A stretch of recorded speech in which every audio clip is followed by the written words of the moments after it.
오늘 하나님 말씀은 여호수아 3장과 4장에서 말씀 보도록 하겠습니다.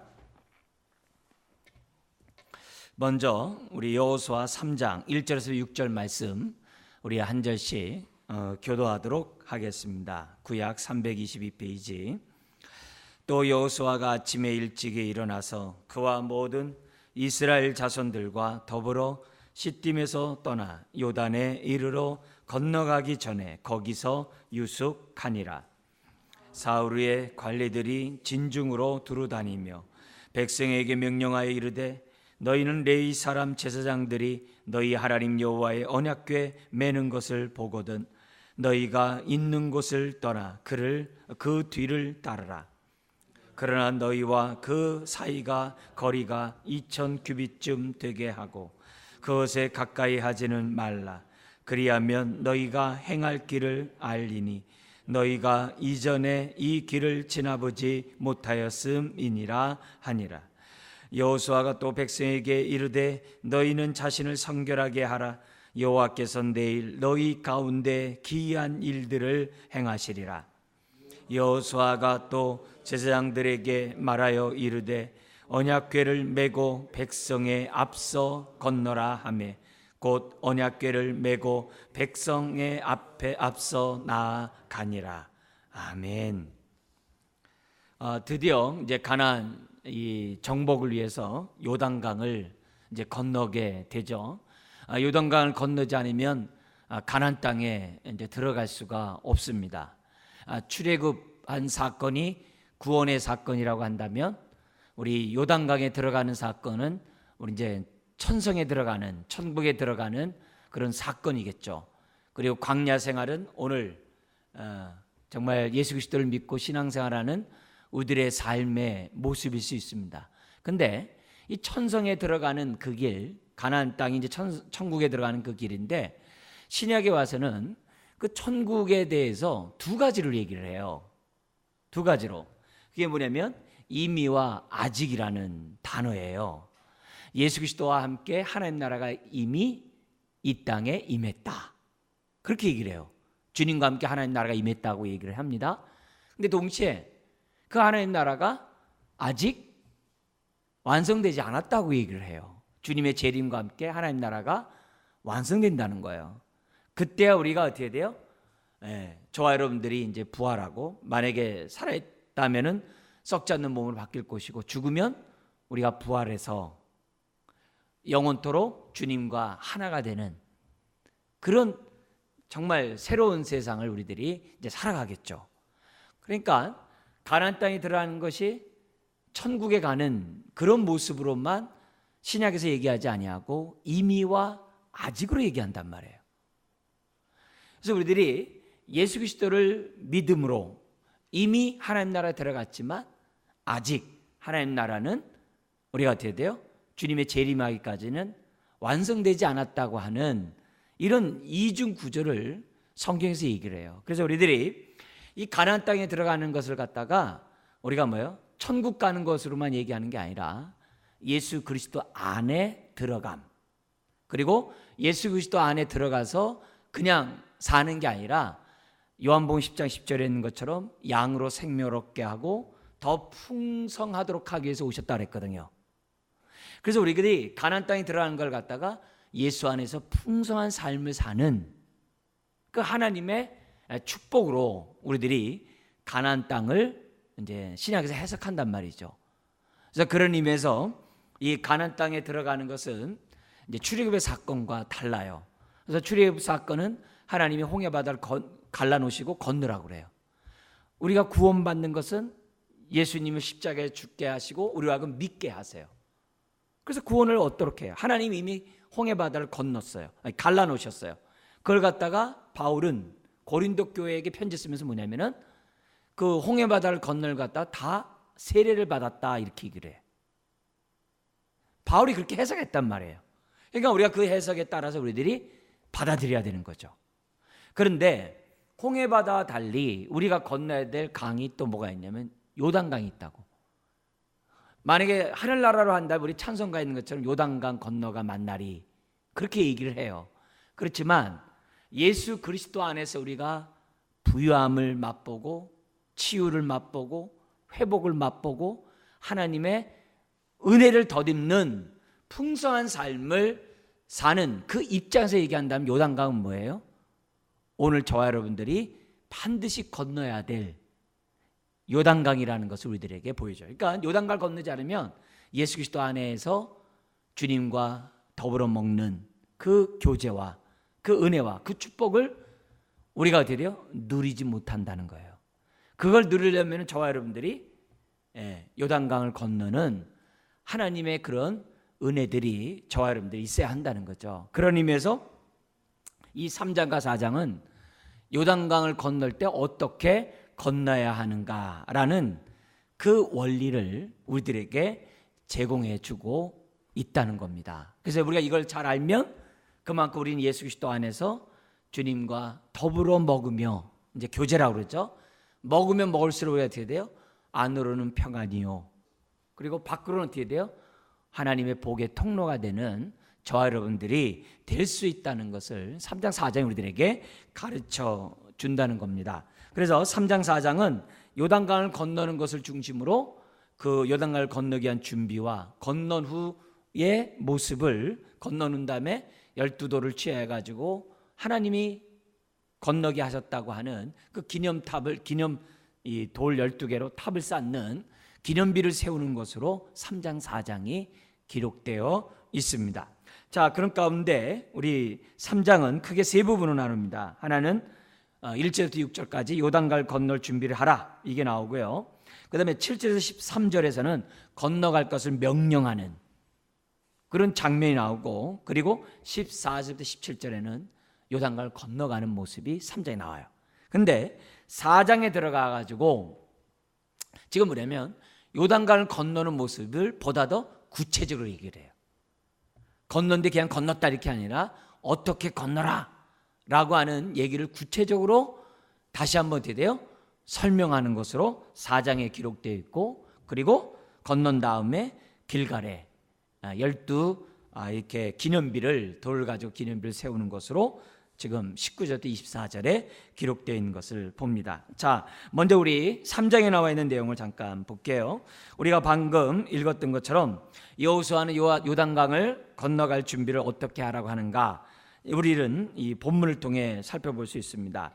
여기 보면 1절에 또 여호수아가 아침에 일찍이 일어나서, 또 그래요. 그러니까 2장과 연관된 거죠.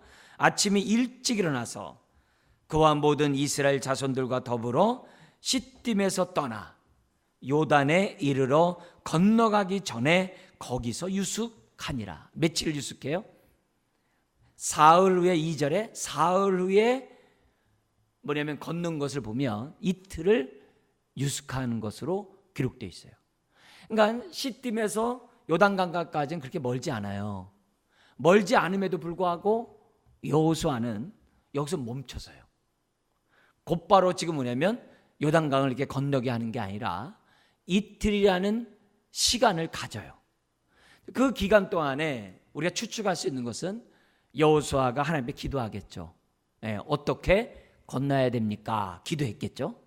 그리고 또 하나는 뭐냐면은 전략을 짰겠죠. 요단강을 건너갈 때 어떤 식으로 건너가야 하고, 또 요단강 건너가서 어떻게, 그러니까 누가 먼저 건너가고 또 어떻게 우리가 전쟁을 할 것인가, 여러 가지 전략 회의를 이렇게 짰겠죠. 아니면 성경 없으니까, 아니면 여호수아가 하나님 앞에 기도하면서 하나님의 인도를 구하는 시간을 가졌겠죠. 아마 그게 이제 추측일 것 같아요. 그래서 그 기도하는 가운데 여호수아는 신중하게 이틀을 유하여. 자, 근데 여러분이 생각할 것이 뭐냐면 이미 1장에서 우리 하나님 뭐라 그래요? 요단강을 건너가라. 내가 가나안 땅을 너에게 내가 다 밟는 곳마다 주리라. 하나님이 이미 약속했어요. 그리고 2장에서 어떤 일이 있어요? 정탐꾼이 갔다 와가지고 믿음의 고백을 한 걸 갖다가 여호수아는 들었어요. 그러면 하나님도 말씀하고 정탐꾼의 보고도 하나님이 이 땅을 가나안 땅 우리에게 주셨습니다. 간담이 다 녹나이다. 이 얘기 들으면 어떻게 돼요? 자, 우리 이 얘기 들었으니까 우리 당장 전진합시다. 이렇게 하는 것이 일상적인데 여호수아는 그렇게 하지 않았어요. 왜 그러냐? 전쟁은 우리에게 속한 것이 아니라 누구에게 속한 거예요? 여호와께 속했다는 것을 여호수아는 우리들에게 보여줘요. 그리고 자신의 의지와 어떤 상황과 분위기에 따라서 요단강을 건너는 것이 아니라 하나님의 명령이 있을 때 요단강을 건너야 한다는 것을 여호수아는 누구보다도 잘 알고 있었다는 거예요. 그러므로 오늘 우리들이 정말 예수 안에서 하나님의 축복을 누리려고 한다고 한다면 기본적으로 저와 여러분들이 가져야 될 자세가 뭐냐? 하나님의 음성을 듣고자 하는 겸손한 마음을 저와 여러분들이 무엇보다도 가져야만 한다는 거예요. 이게 말처럼 쉬운 게 아니에요. 말처럼 그렇게 되는 게 아닙니다. 우리가 기도, 여러분 생각 마음 먹은 대로 기도한다. 이건요 하나님의 은혜가 아니면 그런 마음 못 갖습니다. 내가 마음 먹은 대로 기도한다. 이건 성령 충만하지 않으면 안 됩니다. 왜냐하면 이 기도하는 것이조차도 하나님의 은혜고 기도하는 것조차도 나를 복종하지 않으면 할 수 없는 게 기도이기 때문에 그래요. 그래서 내가 마음만 먹으면 기도한다? 할렐루야예요. 목사가 우리 성도님들이 그렇게만 하는 사람들로 정말 서 있다, 하산하라 할 정도로 감사하는 부분이에요. 근데 생각만큼 사람들은 어떻게 돼요? 내가 마음만 먹으면 기도한다라고 마음은 먹지만 실질적으로 그렇게 마음 먹은 대로 기도를 안 해요. 자기가 생각하는 대 뜻한 대로 하나님의 뜻대로 순종하지 않아요. 그런데 여호수아는 하나님의 명령도 있고 정탐꾼의 얘기가 들었음에도 불구하고 그 순간에 뭐예요? 하나님의 음성을 듣고자 하나님의 기도해요. 앞서가지 아니하고 명령이 떨어질 때까지 기도해요. 하나님의 명령이 틀려질 때까지 여호수아는 준비하고 기다리고 기도하고 있었다는 사실을 저와 여러분들이 잊어서는 안 돼요. 그래서 어떤 일이 있을 때마다 상황이 이래? 빨리 해야지 그러지 말고, 내 마음이 지금 막 뜨거워 그러지 말고, 그 순간에 우리들이 기도할 수 있는, 하나님의 명령을 들을 길을 가지고 겸손히 정말 기다릴 수 있는 저와 여러분들이 돼야 한다는 것을 먼저 우리들에게 가르쳐줘요. 왜 그러냐면 내가 이렇게 기다리지 않고 기도를 하다 보면 자기가 원하는 것만 기도하게 돼 있어요. 사람들은요. 그리고 자기가 얻고 싶은 것만 달라고 기도하게 돼 있어요. 근데 그게 아니라 어떤 일을 하든지 간에 저와 여러분들이 오늘 이 여호수아가 우리에게 배워준 이 원리대로, 하나님 내가 지금 나에게 저 가나안 땅을 약속하셨고 내가 정말 요단강을 건너게 하실 것 나 다 들었습니다. 그렇지만 그 순간에서도 내가 하나님의 음성을 기다립니다. 주시겠다고 약속하신 하나님, 저에게 말씀해 주세요. 그렇게 놓고 기도를 해야 한다고. 그래야 그 기도가 어떻게 돼요? 내 소원을 아래는 그런 기도로 끝나지 않고 하나님의 뜻을 구하는 기도를 하나님 앞에 할 수 있다는 거죠.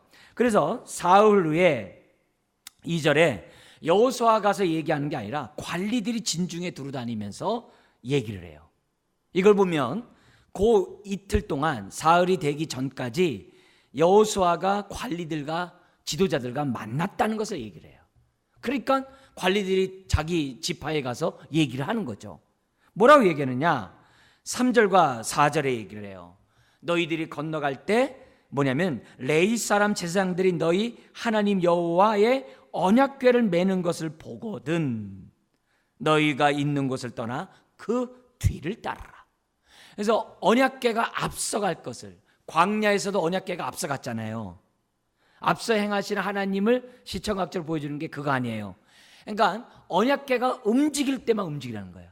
언약궤가 멈추면 멈추라는 거예요. 구름기둥이 멈추면 멈추고 불기둥이 움직이면 움직이라는 거예요. 언약궤에 따라서 움직일 것을 관리질이 얘기를 해요.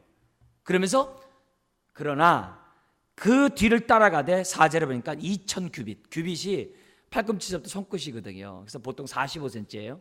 그러니까 2000규빗이니까 약 900m예요. 900m 떨어지니까 왜요? 200만 명이 동시에 볼 수 있도록. 너무 가까이 있으면 뒷사람이 안 보이잖아요. 그러나 900m 떨어져 있으면 어떻게 돼요? 약 1km 떨어져 있으면 사람들이 보는 거죠. 아, 저기 언약궤가 지금 제사장에서 움직이는구나. 모든 지파가 다 볼 수 있도록 지금 뭐예요? 떨어져서 그 뒤를 따라갈 것을 얘기하고 있다는 거죠. 그래서 뭐라고 얘기하냐면은 그 4절에 2000규빗쯤 되게 하고 그것에 가까이 하지 말라. 가까이 하지 말라. 그리하면 너희가 행할 길을 알리니 너희가 이전에 이 길을 지나보지 못하였음이라 하니라. 여러분, 이거 하나하나가 뭐예요? 하나님의 명령을 기다리고 움직이는 거 하나조차도 어떻게 돼요? 거리까지 유지할 것을 하나님이 딱 알려줘요. 여러분, 이것은 우리가 예수 안에서 하나님의 은혜를 체험하고 부유함을 동참하는 신앙생활하는 데 있어서 너무너무나도 중요한 원칙이에요. 신약을 살아가는 우리들에 있어서 이 말씀하면 어떤 규제 생각나나요? 여러분마다 다양한 게 생각날 것 같은데 저 같은 경우는 히브리서 12장 2절이 생각나요. 뭐죠?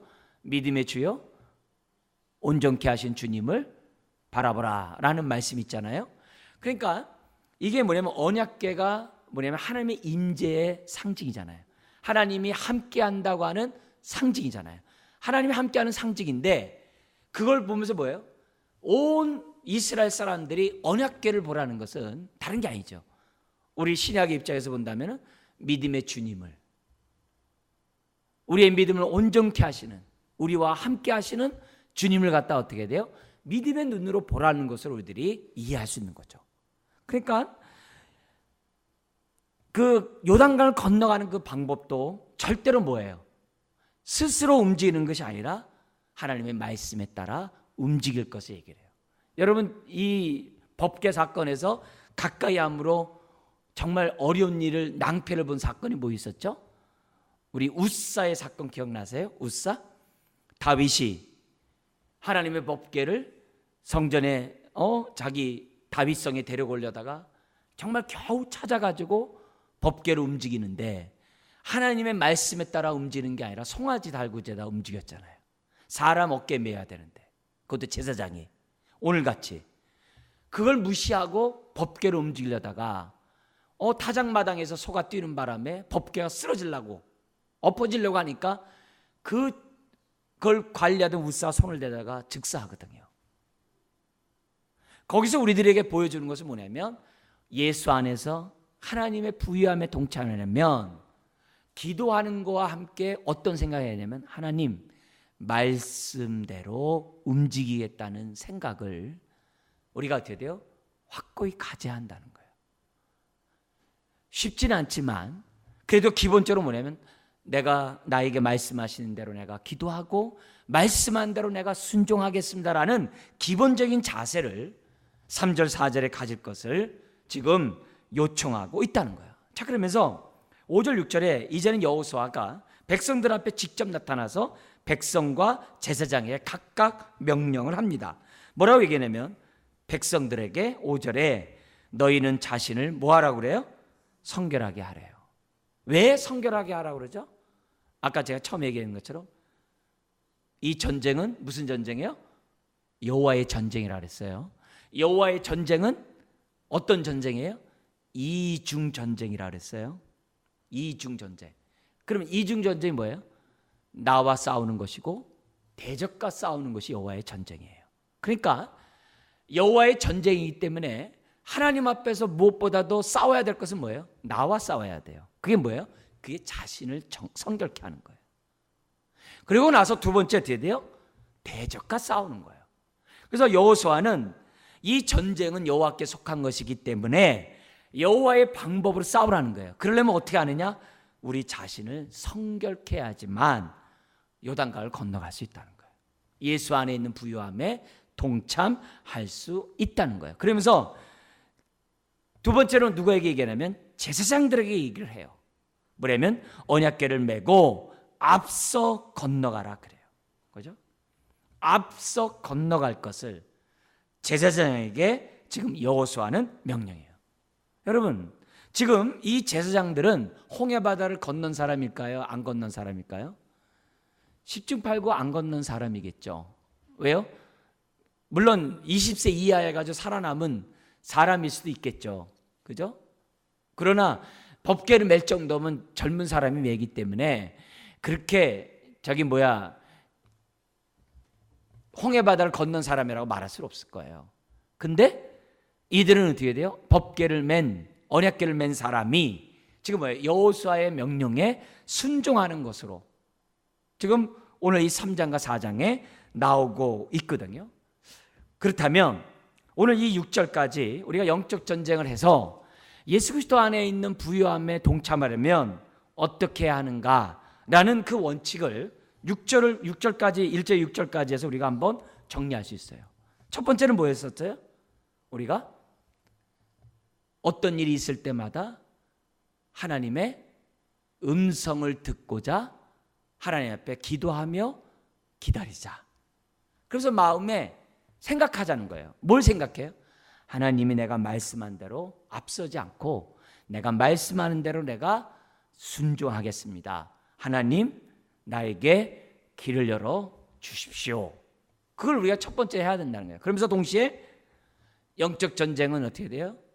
이중 전쟁이기 때문에 나 자신을 거룩한 하나님 앞에 거룩한 모습으로 서고자 내 모습을 비춰보는 그런 자세를 가져야 한다는 거죠. 왜 그래요?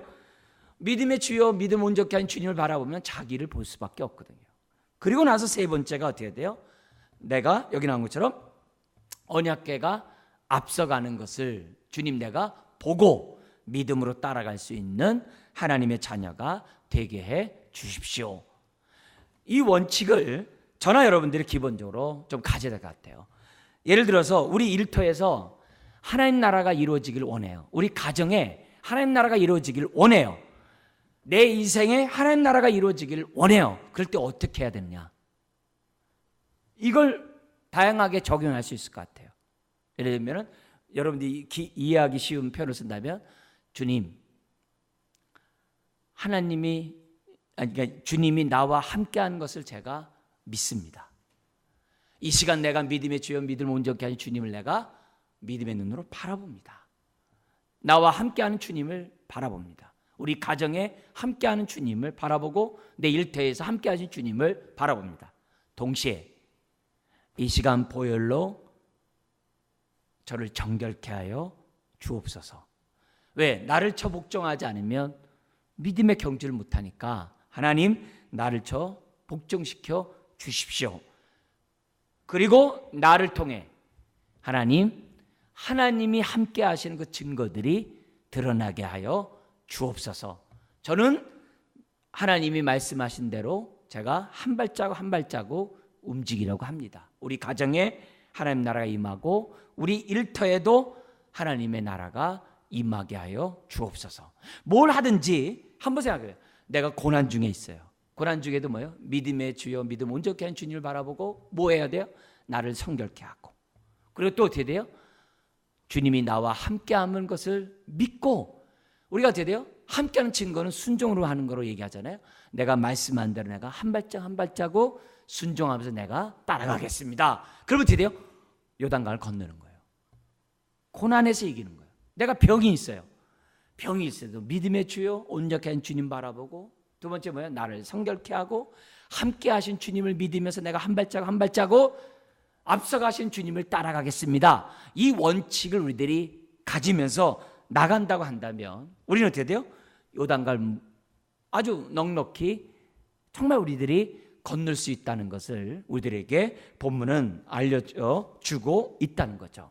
여러분, 여호와의 이중 전쟁은 항상 나를 쳐 복종하지 않으면 안 되게 돼 있어요. 나를 성결케 하지 않으면 안 되게 돼 있어요. 항상 똑같아요. 시내산 언약을 받을 때도 하나님이 모세를 통해서 제일 먼저 백성들에게 요구한 게 뭐예요? 옷을 빨고 너희를 어떻게 돼요? 성결케 하라 그랬잖아요. 다른 거 없어요. 딱 그렇게 얘기하거든요. 성경에 보면은 항상 그래요. 사무엘이 이새의 아들 가운데 기름을 부으려고, 왕으로 세우려 기름 부으려고 했을 때 사무엘이 딱 뭐라 그래요? 너희 자녀들을 성결케 하고 내 앞에 데려와라 그래요. 하여튼 뭘 하든지 간에 성결케 하라 이렇게 얘기해요. 레위기의 말씀이 뭐예요? 성결케 하는 법을 알려주는 거예요. 그리고 에스겔 선지자가 36장에 종말에 정말 메시아가 이 땅에 오고 성령이 우리 가운데 오시는데, 그 성령께서 우리 안에서 제일 먼저 하시는 일은 뭐예요? 우리 마음을 성결케 하는 일을 한 거예요. 뭐든지 항상 성결케 하는 그 모습으로 성경은 얘기하고 있어요. 그러니까 저나 여러분들이 이 부분에 대해서 우리가 뭐예요? 잊지 않고, 항상 여호와의 전쟁은 이중 전쟁이다. 나를 복종하고 다음에 나간다. 그래서 내가 예수 안에서 부유함이 있다고 했는데, 하나님 내 인생이 왜 이렇게 공고해요? 내 가정이 왜 이렇게 힘들어요? 하나님 내 일터가 이렇게 사막 같아요? 다른 거 아니에요. 하나님 나를 성결케 하여 주옵소서. 성결해야 그 배에서 생수의 강이 흘러나는 거고, 성결해야 나를 통해서 어떻게 돼요? 하나님의 은혜가 흘러나게 되어 있거든요. 우리 다시 한번 생각해 보십시오. 나는, 우리 따라서 한번 볼까요? 나는 우리 가정의 생수다. 나는 우리 일터의 생수다. 여러분, 우리는요, 예수 믿는 자는 그 배에 생수의 강이 흘러나는다 했잖아요. 그 생수가 흘러나는 방법은 성결케 하는 것밖에 없어요. 요한복음 15장 표현을 쓴다면 어떻게 돼요? 가지는 예수 그리스도에게 딱 붙어 있는 것밖에 없어요. 그래야 나무로부터 진액을 빨아들이게 되어 있다는 거거든요. 그런 의미에서 지금 1절부터 6절에서 주는 이 원칙은 앞으로 우리들이 살아가고 가나안 땅에 들어가서 부유함에 동참하는 데 있어서 너무나도 중요한 핵심 원리를 우리들에게 제공한다는 사실을 잊어서는 안 된다는 거죠. 여러분, 목사로서의 고민이 그거죠. 하나님, 어떻게 해야 우리 교회에 주님이 함께한 것을 성도들로 하여금 보여줄 수 있습니까? 보여주게 할까요? 그게 이제 목사의 간절한 기도고 목사의 소망이죠. 교회 안에서 성도들이 법궤가 우리와 함께한 것처럼 주님이 우리와 함께하는 것을 보여주는 것, 그게 이제 목사가 할 일이고, 여러분이 여러분의 가정에서, 여러분의 일터에서 뭘 보여줘야 돼요? 하나님이 우리와 함께하는 것을 여러분이 보여주셔야 되거든요. 그러려면 교회가 하나님이 함께하는 것을 보여줘야 돼요. 예배 가운데 함께하는 것을 보여줘야 되고, 교회의 역사 가운데 함께하는 것을 보여줘야 되고, 우리 교회 이제 올해가 20주년이잖아요. 그러면 20주년 동안 하나님이 함께하신 그 증거들을 성도들로 하여금 보여주고, 그래야 소망을 가질 거 아니에요. 그래야 여러분이 속해 있는 곳에서 하나님이 함께하는 것을 보여줄 거 아니에요. 여러분, 법궤가 이스라엘 가운데 함께 있는 것처럼 주님은 오늘 말씀이 있는 곳에 함께 하시는 줄 믿습니다.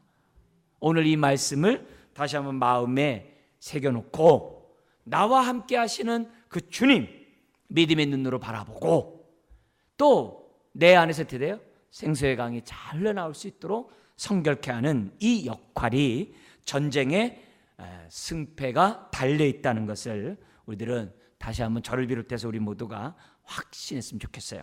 자, 그러면서 7절 13절에 여호수아는 어떻게 요단강을 건너가라 하느냐면은, 이때에도 7절 8절에 보면 여호수아는 어떻게 돼요?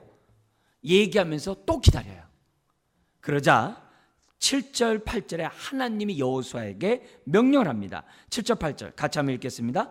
여호와께서 여호수아에게 이르시되 내가 오늘부터 시작하여 너를 온 이스라엘의 목전에서 크게 하여 내가 모세와 함께 있었던 것 같이 너와 함께 있는 것을 그들이 알게 하리라. 너는 언약궤를 맨 제사장들에게 명령하여 이르기를 너희가 요단 물가에 이르거든 요단에 들어서라 하라. 여러분, 이 낯선 요단강을 걷는다는 것은요, 쉬운 부분이 아니에요. 그런데 그 순간에 하나님이 여호수아에게 나타나셔서 또 말씀해요. 그만큼 여호수아의 명령이 개인의 지혜에서 온 것이 아니라 하나님의 명령에서부터 왔다는 것을 우리들에게 말씀하고 있어요. 그러자 9절에서부터 10절에 전달자의 역할을 합니다. 그러면서 여호수아가 이스라엘 자손에게 이르되 이리 와서 너희 하나님 여호와의 말씀을 들으라. 또 말하되 살아계신 하나님이 너희 가운데 모아사 계시사 가나안의 7 족속을 반드시 쫓아내실 줄을 이것으로써 너희가 알리라 하면서 선언해요. 여기서 여호수아는 모세를 대신해서 하나님의 메시지를 전달하는 사람으로 자리매김해요. 그런데 여기서 우리들이 정말 알아야 될 것은 뭐냐면 우리 일터 가운데, 우리 가정 가운데 저와 여러분들이 복의 통로가 되려고 한다면 원칙이 바로 이 원칙을 지켜야 돼요. 이거는 예수님이 우리들에게 보여준 원칙이에요. 나는 내 얘기를 하지 않냐고 나를 보내신 하나님의 뜻만을 전한다라고 예수님이 얘기하거든요. 그래서 저나 여러분들은 다 어떻게 돼요? 보냄을 받은 하나님의 자녀들이에요. 보냄을 받은 사람들의 특징은 뭐냐면 나한테 있는 게 아니라 내가 전달하는 메시지에 달려 있어요. 다시 한번요. 나한테 달려 있는 게 아니라 뭐에 달려 있다고요? 내가 전달하는 메시지에, 말씀에 달려 있는 거예요. 그러니까 제가 목사가 목사인 이유는 하나님의 말씀을 전하기 때문에 목사예요. 근데 하나님의 말씀을 전하지 않으면 그게 싹군이고, 여러분이 하나님의 보냄을 받은 자녀로서 그 의미가 있으려고 한다면 여러분의 뜻을 전하는 게 아니라 여러분이 드디어 하나님의 말씀을 전달할 때 여러분은 드디어 보냄을 받은 하나님의 자녀로서의 그 의미가 있다는 거예요.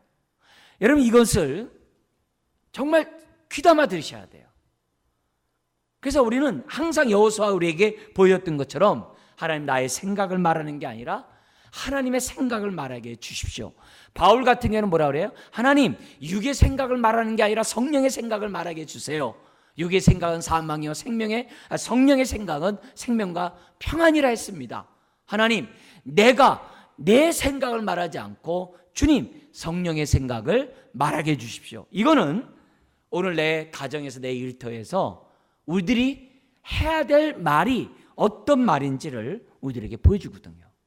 그래서 여호수아는 지금 우리들에게 그 원칙을 보여주고 있는 거예요. 여러분 보냄을 받은 저와 여러분들, 증인된 저와 여러분들은 나의 나됨은 나의 능력에 있는 게 아니라 내 입술에서 전달되는 말씀이 하나님이 나에게 준 말씀을 전달할 때 나의 나됨이 있다는 것을 잊어서는 안 돼요. 그런 의미에서 한번 우리 이 시간 나에게 물어보는 거예요. 여러분, 남들이 옆에 있는 사람들이 여러분의 말을 들으면서 저건 하나님의 말씀이네 그렇게 느끼냐 이게. 그걸 묻는 거예요. 여러분 내가 말하는 그것이 저게 주님의 음성이구나, 저게 주님의 뜻이구나 그렇게 들리냐 이게요. 이게 너무 중요한 거예요. 그래서 예수님과 예수님의 제자들은 스스로 말하지 않았어요. 항상 들은 바를 말했어요. 성령님이 왜 우리에게 오셨어요? 우리가 들은 말씀을 기억나고 생각나게 하기 위해서 성령님이 오신 거거든요. 그렇기 때문에 오늘 우리가 예수 안에서 부유함에 동참하려면 어떻게 하느냐? 우리가 원칙은 다 똑같은 거예요. 앞에 있는 원칙을 다 그대로 적용하는 거예요. 나를 정결케 할 뿐만 아니라 하나님, 모세가 주의 음성을 듣고 움직인 것처럼 나도 주님의 음성을 듣고 움직일 수 있도록 도와주세요. 그래서 우리가 큐티하는 거 아니에요? 오늘 이 시간에 하나님 말씀 듣는 거 아니에요? 이 원칙을 저와 여러분들이 잊어서는 안 된다는 거죠. 그러자 11절에 13절에 뭐냐면 언약궤를 따라 요단강을 건너가라고 구체적으로 명령했던 것을 보게 됩니다. 그 명령 가운데 하나가 뭐예요? 12지파 가운데 각 지파 한 사람을 선택해서 그 한 사람이 요단강 바닥에 있는 돌을 하나씩 들고 뭐냐면 요단강을 건널 것을 지금 뭐냐면 구체적으로 말씀하고 있습니다. 그래서 여기 보면 특별히 13절 같이 한번 읽겠습니다. 온 땅에 주 여호와의 궤를 맨 제사장들의 발바닥이 요단물을 밟고 멈추면 요단물 곧 위에서부터 흘러내리던 물이 끊어지고 한 곳에 쌓여 서리라. 여러분, 이 여호수아의 이 명령을 한번 보세요. 너희들이 그 딱 언약궤를 갖다가 요단강에 발을 내딛는 순간에 물이 어떻게 돼요? 저 위에서 멈춰가지고, 그죠? 흐르던 물이 끊어지고 한 곳에 쌓여 서리라 그래요. 이게 말이 됩니까? 이게 한 번도 경험하지 않는 그 일. 그런데 여호수아는 듣는 대로 그대로 말씀을 해요. 그러자 어떻게 돼요? 14절에서부터 17절에 백성이 어떻게 돼요?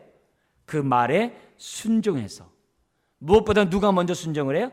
제사장들이 14절에 언약궤를 맨 제사장들이 백성들 앞에 나아가서 15절에 제사장들의 발이 물가에 잠기자 16절 그 물이 어디까지 가요?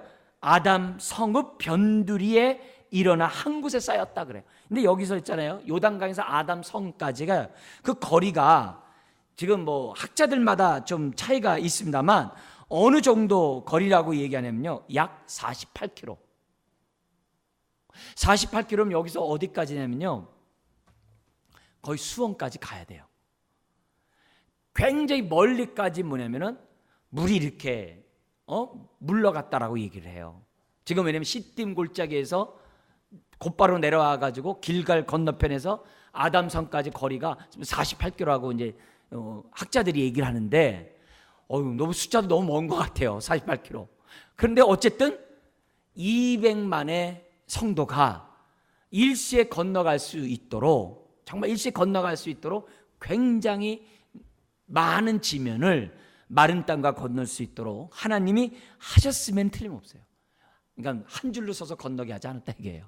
지파별로 이렇게 건너가는데 아무 부담 없이 그 길을 갖다가 멈추게 했다는 것을 성경에 우리들에게 가르쳐주고 있습니다. 자, 그러면 왜 하나님께서는 왜 이런 방법으로 요단강을 건너게 했을까요? 첫 번째는, 이렇게 건너가게 한 방법은 첫 번째는 뭐예요? 하나님이 그들과 함께 하신다는 사실을 첫 번째 보여주기 위해서, 그죠? 첫 번째. 그래서 그 얘기가 7절입니다. 하나님이 함께 하는데 누구와 함께 하느냐? 여호수아와 함께 하는 것을 첫 번째 보여주기 위해서. 우리 한번 7절 한번 다시 한번 읽겠습니다. 여호와께서 여호수아에게 이르시되 내가 오늘부터 시작하여 너를 온 이스라엘 목전에서 어떻게 해요? 크게 하여 내가 모세와 함께 있었던 것 같이 너와 함께 있는 것을 그들이 알게 하리라. 하나님이 이런 방법으로 요단강을 건너게 하신 첫 번째 이유는 하나님이 여호수아와 함께 하신다는 것을 보여주기 위해서. 여러분, 이건요 굉장히 중요해요. 왜냐하면 이스라엘 백성이 일사천리로 정말 일사불란하게 가나안 정복을 하려면요 절대적인 명령권자가 있어야 돼요. 모세와 같이 강력한 명령권자가 있어야 돼요. 근데 이 부분이 모세와 같은 권위를 갖지 않으면 안 돼요. 근데 여러분 잘 알다시피 광야 생활에서 아론과 훌서부터 시작을 해가지고 우리 모세의 정말 여동생부터 누이서부터 시작해가지고 많은 레위 지파들이 뭐라 그래요? 하나님이 당신과만 얘기하냐? 우리아가도 말씀한다 하면서 어떻게 돼요? 비기리한 사건들이 많았거든요. 그런 모습에서는 전쟁을 치를 수가 없어요. 전쟁은요 명령이 굉장히 중요하거든요. 그러니까 하나님은 무엇보다도 일사불란한 전쟁을 위해서 첫 번째 이렇게 하신 이유는 여호수아에게 하나님이 함께한 것을 보여주기 위함이라는 거예요. 두 번째는 하나님이 어떤 분이신지를 보여주기 위함이라는 거예요. 그래서 그 보여주기 위한 것이 뭐냐면 10절에 있어요. 어떤 하나님이냐면 또 말하되 어떤 하나님이 너희 가운데 계시사 그래요? 살아계신 하나님이 너희 가운데 계심을 알게 하기 위해서 하나님이 이 방법을 사용했대요. 그리고 두 번째는 뭐냐면 13절에 하나님이 어떤 하나님이냐면 온 땅의 주 여호와의 궤를 맨, 여기 뭐 어떤 하나님이에요? 온 땅의 주님이시라는 것을 보여줘요. 그러나 무엇보다 중요한 것은요 16절입니다. 16절 우리 같이 한번 읽겠습니다.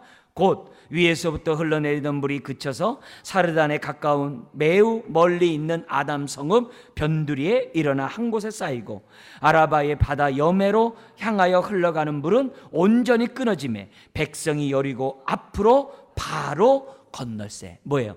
전능하신 하나님.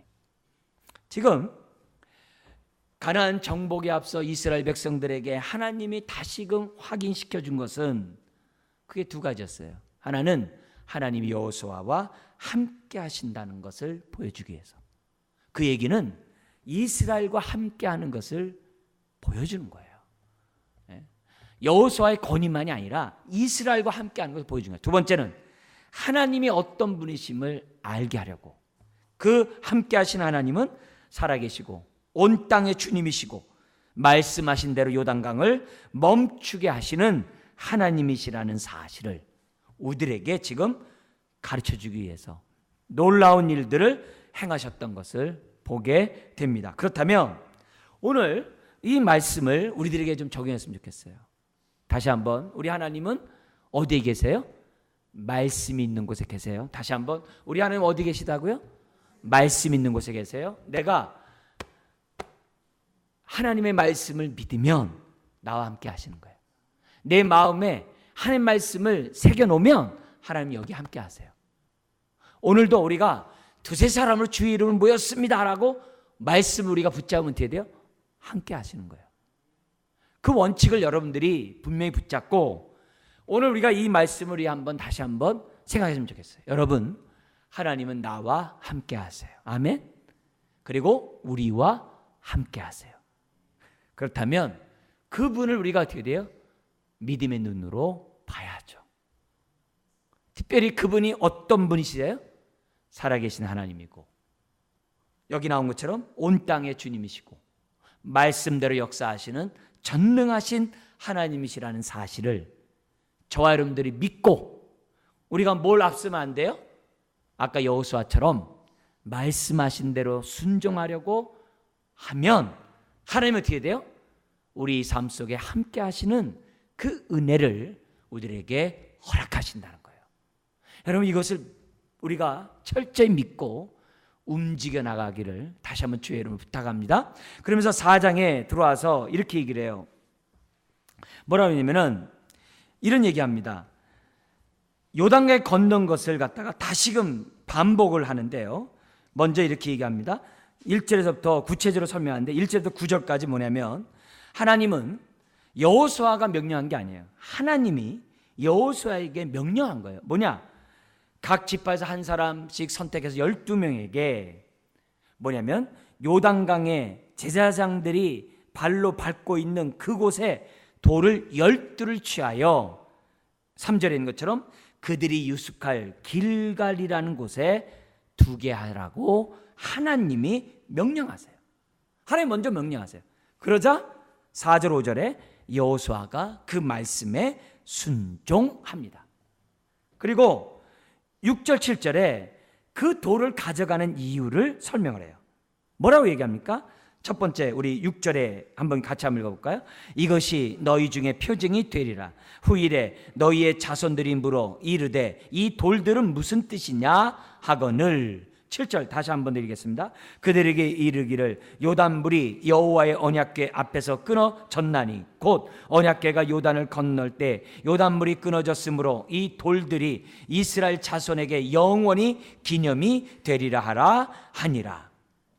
여기 보면 그 12 그런 기념비를 세우는 그 목적이 뭐냐면 교육의 목적이에요. 근데 교육 목적 이전에 뭐가 있어요? 거기 나온 것처럼 기념의 목적이 있어요. 뭘 기념한 거예요? 하나님이 능력 가운데 이 요단강을 건너게 한 것을 기념하는 거거든요. 기념은 뭐예요? 감사하고 경배하는 거죠. 돌의 목적은 그것을 볼 때마다 에베네셀이죠. 하나님이 놀라운 일들을 행하셨다. 그걸 자꾸 보라는 거예요. 그리고 나서 어떻게 돼요? 그 신앙이 너에게 끝나지 말고 자자손손에게 이어질 것을 지금 뭐예요? 하나님이 가르치기 위해서 돌단을 쌓을 것을 지금 뭐냐면 명령하셨다는 것을 보게 됩니다. 그러자 8절에 각 지파의 한 사람이 그대로 순종하고 그 돌을 유숙할 곳으로 가져가요. 그리고 9절 우리 한번 같이 한번 읽겠습니다. 여호수아가 또 요단 가운데 곧 언약궤를 맨 제사장들의 발이 선 곳에 돌 12를 세웠더니 오늘까지 거기에 있더라. 여호수아는 요단강 바깥에뿐만 아니라 제사장이 밟고 있는 그곳에까지 지금 뭐냐면 돌단을 쌓아가지고 기념한 것으로 지금 뭐냐면 9절에 기록되고 있다는 거죠. 자, 여기서 우리들이 한번 교육을 우리가 삼할 것은 뭐냐면 우리가 20주년 우리가 올해 합니다만 20주년은 예배를 드려요. 왜 예배 드리겠어요? 다른 게 아니거든요. 지금까지 인도하신 하나님의 은혜에 어떻게 돼요? 감사하고. 그죠? 지금까지 인도하셨던 하나님이 앞으로도 인도할 것을 믿고 우리의 삶을 맡기기 위해서 우리가 20주년 행사 예배를 드리죠. 그렇죠? 그걸 통해서 또 어떤 행사도 해요? 우리 자신들만 그렇게 합니까? 아니죠. 오고 오는 사람들에게 그걸 기억나게 하는 거죠. 보여주는 거죠. 특별히 누구에게요? 우리 자손들에게. 우리 믿음의 부모들이 이렇게 지난 20년 동안 이렇게 하나님이 함께 하시는 일들이 있었다 하면서 어떻게 돼요? 우리의 자녀들이 그것을 보면서 똑같이 에베네셀의 하나님이죠. 요단강을 건너게 하셨던 그 하나님을 믿음의 눈으로 보여줄 수 있도록 하라는 거죠. 그래서 우리가 20주년 같은 것을 한단 말이에요. 그냥 넘어가는 게 아니라 지금까지 인도하신 하나님의 은혜에 감사하고 앞으로도 인도해 주실 것을 믿고 이 은혜를 우리만이 아니라 나누기 위해서 우리들이 20주년 하나님 앞에 감사 예배를 하나님 앞에 드린다는 거예요. 그런 의미에서 우리들에게 중요한 것이 뭐냐면 저마다의 우리 교회는 두말할 것도 없고 여러분 개인적으로도 뭐냐면 여러분의 12 기념비가 있어야 돼요. 야곱이 형 에서의 낯을 피해서 밤새 도망가다가 베델에서 어떻게 돼요? 돌베고 잤는데 꿈속에서 어떻게 돼요? 하나님을 만나요. 거기서 야곱이 뭐예요? 여기에 과연 하나님이 계시건을 내가 몰랐다 그러거든요. 하나님이 여기 과연 계시다 하면서 하나님과 서약을 맺어서 뭐예요? 돌단을 세우잖아요. 그건 굉장히 중요하거든요. 오늘 우리들이 여러분의 인생 속에서 돌단은 뭐냐 이게. 그걸 갖다가 뭐냐면 생각하는 것이 굉장히 중요해요. 굉장히 중요해요. 그래서 제가 옛날에 저기 학위과정에서 한 수업을 하나 들었는데 리더십에 대한 이 수업을 들었어요. 근데 그 수업이 어떤 내용이었냐면은 어떤 가문에서 태어나고 어떤 가정 분위기에서 자랐고 어떻게 해서 예수를 믿었고 예수를 믿은 다음에 어떻게 내가 훈련을 받았고 어떻게 섬겼는지를 한번 히스토리를 써보라는 거예요. 한 학기가 그 내용이에요. 근데 그러니까 한 학기이기 때문에 조금 쓴 게 아니죠. 많이 썼겠죠. 그죠? 많이 했겠죠. 그래서 많이 하면서 뭐냐면 미처 못 봤던 하나님의 그 도우심, 하나님이 함께하는 그 증거들이 이게 옛날에는 몰랐는데 시간이 지남으로써 이렇게 서로 이렇게 실타래가 연결되듯이 이렇게 풀어지듯이 이렇게 서로 연결되었던 것을 보게 돼요. 그래서 오늘의 내가 있기 위해서는 갑자기 뚝 떨어진 게 아니구나. 여러분도 마찬가지잖아요. 오늘의 여러분이 있기 위해서 갑자기 된 게 아니잖아요. 누군가 여러분에서 기도한 사람도 있고 누군가 여러분에게 보이지 않는 손길을 내민 사람도 있을 것이고 여러분이 많은 저가지만은 하나님의 돌보신 은혜들이 순간순간마다 있다는 것을 알게 되거든요. 그걸 갖다가 딱 알고 나니까 여러분 하나님 앞에 기도할 때 너무 욕이 내요. 오늘의 이 문제 옛날에 응답하셨던 그 은혜를 제가 믿습니다. 기억합니다. 하나님이 오늘도 이 문제를 해결해 줄 줄 믿습니다. 이런 기도가 나와요. 근데 이런 기도가 시편에 보면 너무 많이 나오잖아요. 그래서 여러분의 인생을 한번 가만히 보면서 내 인생에 도우셨던 그것을 기념하는 12 기념비는 뭐냐 이게. 그걸 갖다가 아주 확고하게 한번 개인적인 신앙의 기념비를 한번 정말 점검하는 시간이 됐으면 좋겠어요. 이 시간이 짧으면 집에 돌아가셔도 한번 생각해 보세요. 내가 언제 하나님의 돌보신 은혜를 내가 경험했는가? 그리고 그 경험한 것을 어떻게 해야 돼요?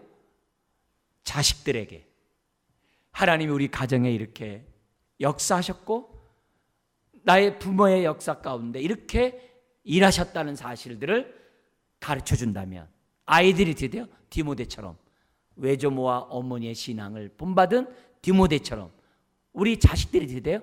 부모의 신앙을 본받을 수 있겠죠. 이런 목적으로 하나님은 교육의 목적으로 12도를 세울 것을 명령하셨어요. 그리고 실행합니다. 자, 근데 한 가지 더 우리가 알아야 될 것은 뭐냐면 공동체는 12지파 가운데 한 지파도 예외가 없었어요. 공동체는 20주년을 예를 들어서 우리가 기념한다. 그러면 어떻게 돼요? 영합으로부터 소망다랑 모든 부서가 다 동참하게끔 해야 돼요. 모든 부서가 20주년 동안 하나님이 이렇게 일하시고 역사하셨다는 것을 느끼고 참여할 수 있도록 해야 한다는 거예요.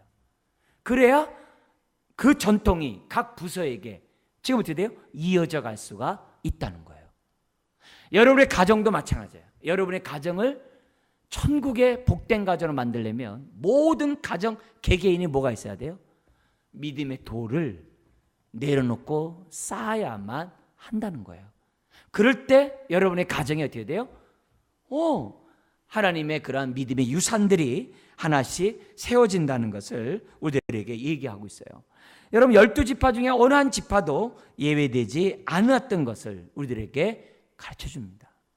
앞으로 우리 30주년, 40주년을 맞이해서 어떤 기념비가 세워질지 우리들이 소망하고 기도하고, 근데 우리가 무작정 기도하는 게 아니라 말씀에 따라 기도하고, 그리고 이 말씀 우리 교회에 이루어지기 원합니다 라고 우리들이 기도한다면 그 돌탑 또한 세워질 줄 믿습니다. 자, 그러면서 10절에서 18절에 보면 요단강을 건넌 것을 또다시 구체적으로 설명을 합니다. 어떻게 하냐면은 10절에 언약궤를 맨 제사장들이 여호수아의 명령에 따라 순종함으로 요단강 한가운데 서 있습니다. 그리고 백성들은 속히 건너갑니다. 자, 근데 10절 말씀 우리 한번 읽겠습니다. 또 여호와께서 여호수아에게 명령하사 백성에게 말씀하게 하신 일 곧 모세가 여호수아에게 명령한 일이 다 마치기까지 궤를 맨 제사장들이 요단 가운데에 서 있고 백성은 속히 건넜으며. 여러분, 모세는 죽었는데 모세가 여호수아에게 명령한 일을 다 마치기까지는 또 뭘까요? 모세는 이미 죽었잖아요. 그죠? 이걸 1차적으로 해석하는 방법은 뭐냐면 모세가 하나님께 받았던 그 말씀을 붙잡고 여호수아가 했다, 이렇게 해석하는 게 하나 있고, 또 하나는 뭐냐면 모세가 여호수아에게 명령한 그건 뭐냐면은 모세가 여호수아에게 명령한 것을 여호수아가 온전히 순종한 것처럼 제사장들이 여호수아의 명령에 온전히 순종했다라고 해석할 수도 있어요.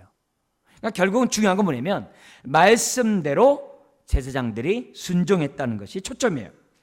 그러면서 11절에 백성들이 다 건너가자. 백성들의 목전에서 제사장이 마지막으로 건너요. 얼마나 할렐루야 하는 시간입니까? 근데 건너는데 12절 13절에 보면 두 지파 반이 요단강 동편을 이미 땅을 받았잖아요. 그 두 지파 반이 제일 앞서가요. 어떻게 해서 앞서가요? 13절에는 무장한 채로 제일 먼저 앞서가요. 다른 지파는 처자식들이 다 있어요. 근데 여기는 어떻게 돼요? 처자식들은 다 뒤에 두고 왔어요. 전쟁할 수 있는 선봉대예요. 이들이 뭐냐면 제일 앞서 무장한 4만 명가량이 제일 먼저 앞서가지고 어떻게 돼요? 길을 건널 때, 요단강을 건널 때 여리고성에서 공격해오면 안 되잖아요. 그러니까 최선봉에서 전쟁할 수 있는 무장한 군인들이 제일 먼저 건너는 거예요. 하나님의 지혜죠. 그죠? 다른 지파보다도 두 지파 반이 먼저 건너게 합니다. 그리고 그날에 어떻게 돼요? 14절 같이 한번 읽겠습니다. 그날에 여호와께서 모든 이스라엘의 목전에서 여호수아를 어떻게 해요? 크게 하시매 그가 생존한 날 동안에 백성이 그를 두려워하기를 모세를 두려워하던 것 같이 하였더라. 감사하죠? 그러면서 15절에서부터 18절 뭐라고 되냐면 여호와는 여호수아에게 요단강 안에 있는 제사장들을 명령하여 올라오도록 합니다. 그러자 여호수아가 또 명령을 해요. 그죠? 그러자 어떻게 돼? 18절에 제사장들이 다 올라오자 요단 강물이 다시 흘러가게 했다는 거예요. 자, 여기 보면 하나님이 말씀하고 여호수아가 듣고 여호수아가 말씀함에 백성들이 순종해요. 자, 근데 마지막 보세요. 아까 18절에요. 뭐예요? 제사장이 다 나올 때까지 물은 흐르지 않았다는 거예요. 나오자마자 물이 흘렀다는 거예요. 여러분, 아까 이 제사장이 갖고 있는 언약궤는 뭐의 상징이에요? 하나님의 임재의 상징이잖아요. 함께함의 상징이잖아요. 여러분, 이 법궤는 뭐예요? 제일 앞에 가기도 하고 동시에 뭐예요? 제일 뒤에 오기도 해요. 앞에 가는 입장에서 어떻게 돼요? 요단강을 가르기 위해서 앞에 가신 거고, 제일 나중에 나오는 건 뭐예요? 어느 한 영혼도 한 사람도 잃어버린 바 되지 아니하고 다 어떻게 돼요? 가나안 땅에 들어가도록 제일 마지막에 인도하시는 주님의 모습을 우리들에게 보여줘요. 그래서 저와 여러분들에게 있어서 뭐냐면 가져야 될 마음이 뭐냐면 우리 주님은 앞서기도 하시고 뒤서기도 하세요. 네. 무조건 앞만 보고 고하지 않으세요. 뒤에 떨어진 사람이 누구 있는지, 잃어버린 양은 누구인지 보시면서 함께 하시는 그런 주님이시라는 것을 우리들에게 보여줘요. 그래서 가끔 이럴 때가 있어요. 하나님이 지금 나에게 좀 신경 써주실까? 하나님이 나와 함께 할까? 하나님이 내 일에 관심 있을까? 그렇게 외로운 마음이 들 때가 있어요. 그럴 때마다 오늘 이 말씀을 기억하시고 내가 건너기까지 물은 안 흐르세요. 안 흐르게 하세요. 내가 건너기까지 주님은 나와 함께함을 잊어서는 안 될 줄 믿습니다. 그러면서 마지막 19절 20절에 앞에 했던 그 12돌 길갈에 세우면서 그 이유, 교육의 목적으로 세우게 하라는 말씀이 있는 것을 보게 됩니다. 자, 그러면서 24절 읽고 마치겠습니다. 한번 읽겠습니다. 이는 땅의 모든 백성에게 여호와의 손이 강하신 것을 알게 하며 너희가 너희의 하나님 여호와를 항상 경외하게 하려 하심이라 하라. 자, 말씀 결론하겠습니다. 여러분, 길갈에 기념비를 세운 것은 다른 게 아니라 하나님께 영광을 돌림과 동시에 뭐 하라고요? 자손들을 가르치라고. 그리고 또 하나는 뭐예요? 세 번째가 항상 하나님을 경외하라고. 자, 그렇다면 오늘 이 시대의 길갈의 기념비는 뭘까요? 가장 핵심적인 것은 십자가죠. 십자가가 길갈의 핵심이죠. 예. 십자가가, 그러니까 길갈은 기념비의 완성은 십자가죠. 그래서 우리는 십자가를 볼 때마다 뭐예요? 은혜에 감사하고, 십자가를 볼 때마다 뭐예요? 성결케 하고, 십자가를 바라볼 때마다 어떻게 돼요? 여기 나온 것처럼 하나님을 경외하는 하나님의 자녀가 될 줄 믿습니다. 예수 안에 있는 부요함 다른 거 없어요. 항상 십자가를 바라보고 오늘 여기 나와 있는 은혜에 감사하고 성결하고 우리들이 하나님을 경외하면 예수 안에 있는 부요함에 저와 여러분들이 동참할 줄 믿습니다. 우리 한번 기도하겠습니다. 하나님 아버지,